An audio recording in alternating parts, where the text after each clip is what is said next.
Hi everyone, welcome back. We're here with another fun-filled day of science, and I'm very excited to be here with you today. Yesterday, we looked at our story and learned more about muscles. We learned that muscles are what get bigger and smaller. They expand and contract in order to help move the different parts of our body around. And that most of our muscles are voluntary muscles, meaning we choose what they do and when. So how you move your body is completely up to you. We learned that there are two kinds of muscles that we don't control. Those are smooth muscles, like in our organs, and then there are muscles in our blood vessels as well. Today, we are going to move on, and we are going to learn about joints. Sorry, the little dings you hear on my email. The things we're going to learn about joints today are really exciting things. There are 3 different types of joints we are going to learn about. And then hopefully we also learn how muscles and joints work together. Okay, so let's get started reading. Our story is called Comparing Joints. Some parts of the body are quite flexible. Others move only a little. That's because there are different types of joints in different places. There are more than 200 joints in the human body. Each has its own job to do. The shape of a joint determines exactly how that part of the body will move. In general, the less movement a body part has, the stronger that part of the body is.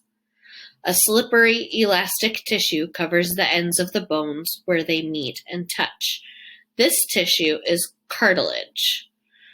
The cartilage, kept slippery by a special fluid, allows the bones to move against one another with less friction. Did you know you have cartilage in your body you can touch? Your nose is made of cartilage. The upper part of your ear is made of cartilage.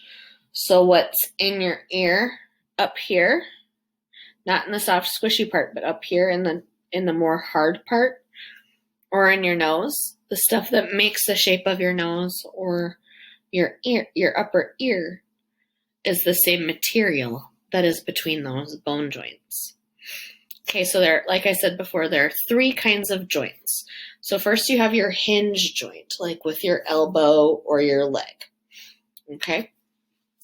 Hinge joints are the most common types of joints in your body. A hinge joint works like the hinge of a door. It allows movement in only one direction. Hinge joints allow your legs, arms, and fingers to bend and straighten.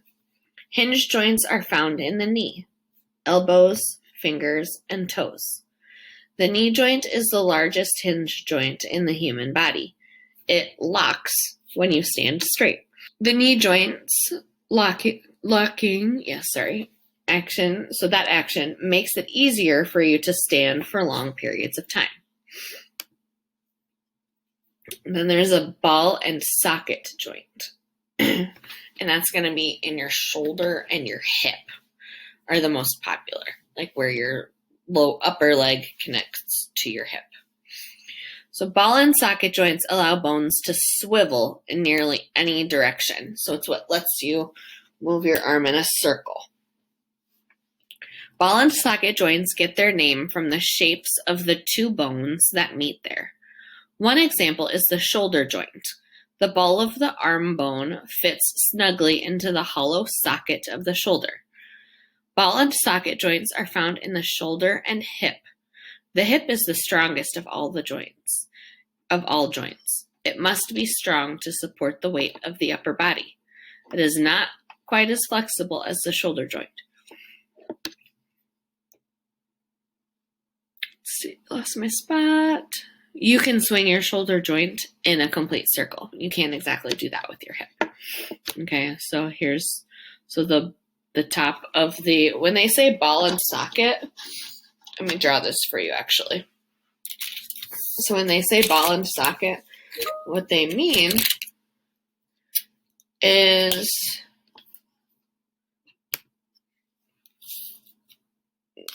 there is, so the arm bone, this is a really bad drawing. So the arm has a curved upper part.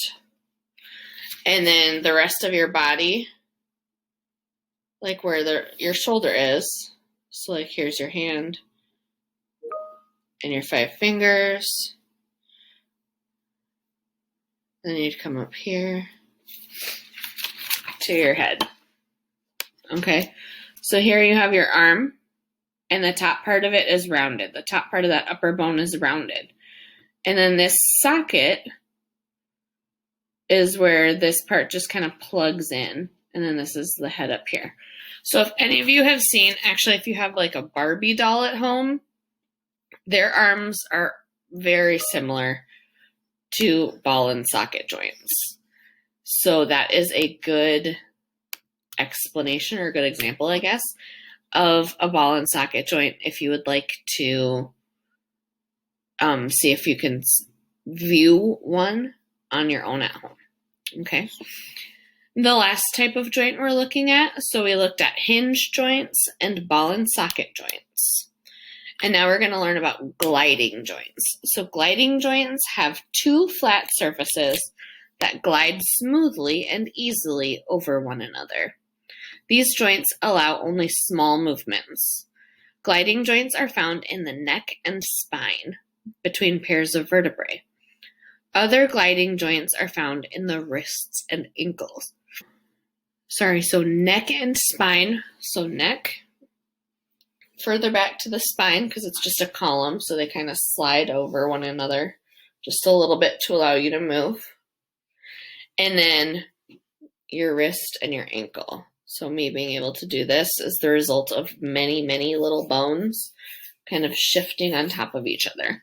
And here in the photo of your ankle, you can see how there are all of those different bones that work together and slide around. Okay, so your discussion today will be very similar to yesterday's, and I'm going to throw these questions in there also. Okay, so how is a hinge joint different from a ball and socket joint?